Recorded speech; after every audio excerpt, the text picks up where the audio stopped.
All right, here's the table we started a few weeks ago. As you can see, this is the first. I was using a 20-inch bar with my Husqvarna and cross-cutting chains, and that is just rough as can be going through oak. I got a whole lot better at this once I got down to Tennessee with so much bigger chainsaw, more powerful. Look at how deep those grooves are. So we decided to leave this rough cut. Yeah, we even got fringe down there, Ethan.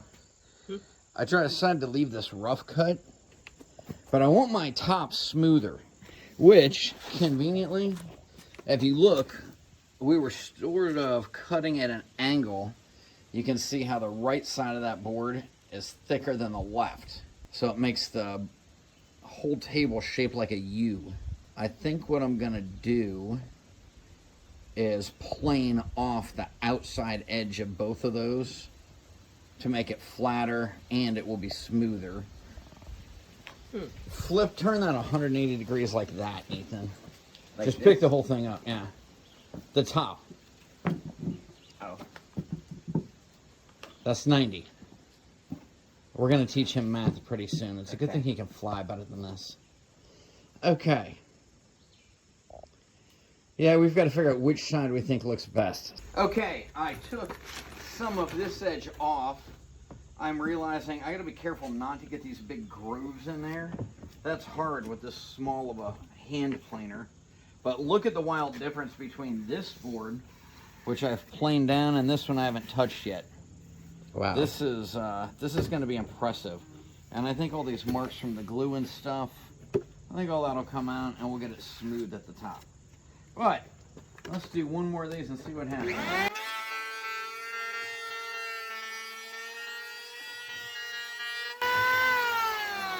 Be careful that you don't let it rock down after the nose of the planer goes past the end, or you'll get a big groove like, well, I did right there. And I've kind of planed it out. Thankfully, it was on the first swipe.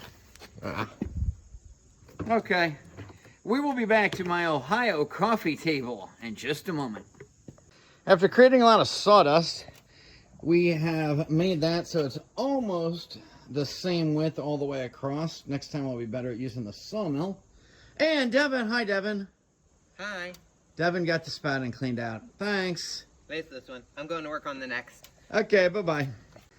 I want this to be pretty smooth, and with this knot or whatever the way the grain is, I'm just not able to smooth that out. Probably should have run this sort of planer before I joined it together. So we're going to switch from that planer to the belt sander and smooth out all of these little grooves. And then I think we'll be ready to attach the tabletop to the base that we have right there, which actually works as a good table to hold up my belt sander case. What do you think, Ethan? Well, we just got done sanding the top of this. You probably can't see it on the video, but this is so much smoother. We got a bunch of the little, like, divots out, except for a couple of the cracks that are part of the wood. Yeah, right through the center of this tree, there's a crack. So we're going to have to find a way to put that onto the base and make sure the whole top doesn't crack. One nice thing, look at how well this blended together. Apart from the little bit here, it almost looks like it's one piece now. And pick that up and show me the bottom of that board that we didn't touch. This is after planing and using the belt sander. Look at how rough it started compared to how smooth it is. Now, we're going to attach these. I'll wipe that off with a damp rag, let it dry, and then clear coat it. And we have a table. Ethan just helped me. We put this, got it measured so it looks good, and then I drew. You can see, since we're using pieces of a tree we just cut into quarters, that they're not really all the same size. But we flipped it upside down, measured it so it looks even. Then we set it back up, right side up. It still looks good. And we drew these lines on here. Now I'll just take the router and router that down about a 1/2 inch. Glue it and set it on there, because this whole thing, there's absolutely nothing in there that has, there's no fasteners at all. It's all mortise and tenon joints. This table, unlike the one down at the camp, we decided to use a bunch of different power tools because, well, I'm at home in Ohio and have all the power tools. But we're going to learn how to put it together without any fasteners. And then at the camp, we use just the chainsaw and a drill, and we use lots of fasteners, but I didn't need the router, planer, or any of that stuff. So I'll get started routering these out. Ethan will probably help, and then we will set it up, make sure it looks good, and then glue it. And this table is ready to pass off to Lila so she can clear coat it. Oh, except for that. We need to make a bottom shelf. That's why we did all that work setting that up, so we could have a bottom shelf. Okay, well, we'll get this set up and glued, and then we'll work on the bottom shelf, I guess. Sound good to you? Sounds good. You literally blend in out there. I guess that's why it's a green Boy Scout t-shirt. I am using a plunge router.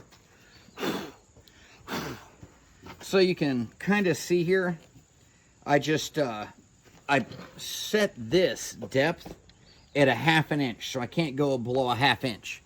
That way, this is just about 1 inch thick. I want to make sure I don't go more than halfway through it. I dug all the way down in each corner until I hit the stopper. And I kind of marked the 4 corners. And then it made, you can see here I made a real light line. And then here I made a deeper line. I went over it first lightly, and then I went over it again. This is actually a lot deeper once I clean it out. Then, since this thing has a habit of pulling, I'll stand on the other side to do the back line. That way it doesn't go that way. I have more control like this.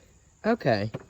And then, once I get the entire inside, or the whole thing carved out, then I just kind of wiggle it back and forth, taking off slowly through the inside. And since this is oak, I'm taking really slow bites. Devin overheated a bit and it broke because he was trying to use too big a bite. But this is really hard oak, so you got to go slow and just take your time. And I mean, we've been working on this thing for days, so what's another half hour of work?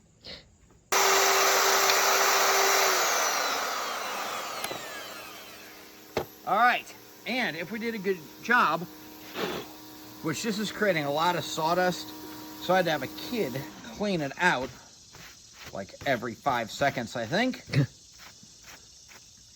Looks like I need one more swipe to clean that up, but actually, I'm just guessing here, but all these things sticking up, I think they'll hold the glue better and make a nice bond. So that is our first hole done that leg is going to fit into, theoretically. It's looking good to me. After we get a couple more done. All right. You notice when you start this, it tries to twist, and then as you're moving it, it kind of pulls itself off to the left if you're going forward, or right if you're coming back. I wonder if that's the same as P factor in an airplane, why you always need the right rudder when you're taking off. Just a question. If you're a pilot or flight instructor and you can tell me if a router is also called P factor, put that in the comments. I have always loved what you can do with a router. Just like we talked about cutting these out, it does get filled with an awful lot of sawdust, which is why I have my brusher.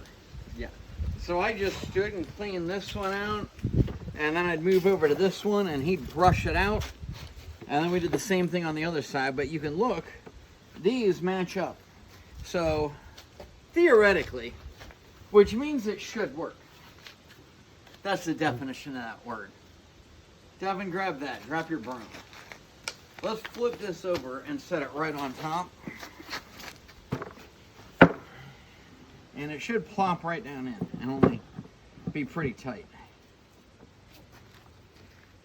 That looks to line up just about exactly. And I did make it as tight as I could. We are going to scratch some pencil marks on here because I want this to actually hold itself even without glue. So I made it, and we'll just clean up really lightly at this edge here. 1 or 2 edges. And then that should slide right in. Right there's a little bit. And that's that.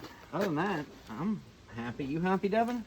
Looks pretty good. You're gonna need to clean out the round a little bit. All right, that's it. Next time it'll fit. Yay. After planing and routering a little bit off of here, This should fit in beautifully.